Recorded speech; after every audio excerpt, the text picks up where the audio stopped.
10 तरह की सब्जी खाने वाला परिवार। आरती की नई नई शादी हुई थी। वह अपने ससुराल में अपने पति, सास, ससुर, ननद, देवर और देवरानी के साथ रहती थी। देवर और देवरानी के 3 बच्चे भी थे। शादी के अगले दिन सुबह सास आरती के पास आईं और बोलीं, आज सबके लिए 10 तरह की सब्जी बनानी है। आरती जब किचन में गई तो उसने देखा कि 10 तरह की सब्जियां रखी हुई हैं। आलू, बैंगन, मटर, भिंडी, गाजर, फूलगोभी, कद्दू, पनीर, लौकी और करेला। आरती ने सुबह 6 बजे से खाना बनाना शुरू किया। खाना बनाते बनाते 11 बज गए। खाना बनने के बाद सब लोग खाने के लिए बैठ गए। सास ने आरती से कहा, कल से और जल्दी खाना बना लेना। सब लोगों ने अपनी अपनी पसंद की सब्जी खाई, लेकिन बहुत सारी सब्जियां बच गईं।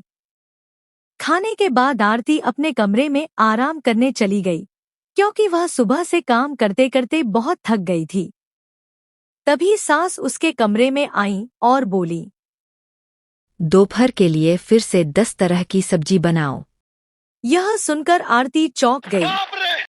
उसने धीरे से कहा, माँ जी, सुबह की सब्जी तो बची हुई है, सब वही खा लेंगे। लेकिन सास बोली, सुबह की बची हुई सब्जी फेंक दी गई है। अब सबके लिए नई सब्जी बनाओ।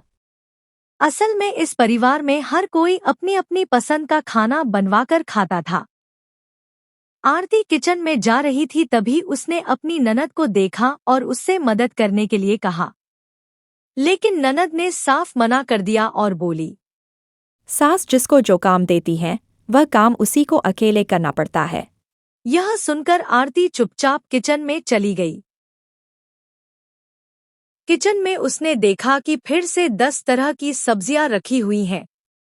पालक, टमाटर, सेम फली, पत्ता गोभी, मूंगा, शिमला मिर्च, मूली, टिंडा, मशरूम और कटहल। आरती ने फिर से मेहनत करके सब खाना बनाया, लेकिन जब सब खाने बैठे तो सबने थोड़ा थोड़ा खाया और बाकी बची हुई सब्जियां फिर से फेंक दी गईं। रात को भी आरती ने 10 तरह की सब्जियां बनाई और खाने के बाद बचा हुआ खाना फिर से फेंक दिया गया। इसी तरह 1 महीना बीत गया। एक दिन आरती के पति ने कहा, इस महीने मेरी सैलरी कम आई है, इसलिए घर के खर्चे कम करने होंगे। तब आरती ने शांत होकर कहा, अगर खर्चा कम करना है तो रोज रोज 10 तरह की सब्जी बनाकर और बचा हुआ खाना फेंकना बंद करना होगा। जितनी जरूरत हो उतना ही खाना बनाना चाहिए। आरती ने अपने पति से कहा कि वह यह बात सासू माँ को समझाए। आरती के पति ने अपनी माँ से यह बात कही। पहले तो सास मानने को तैयार नहीं थी, लेकिन बेटे के जोर देने पर वह भी मान गई। अगले दिन से घर में सिर्फ 2 से 3 तरह की सब्जियां ही बनने लगी। अब ननद और देवरानी भी आरती की खाना बनाने में मदद करने लगी। इससे खाना भी जल्दी बन जाता था और खाना बर्बाद भी नहीं होता था। धीरे धीरे घर की आर्थिक स्थिति भी सुधरने लगी। सीख: हमें जितनी जरूरत हो उतना ही इस्तेमाल करना चाहिए और खाने की चीजों को कभी बर्बाद नहीं करना चाहिए।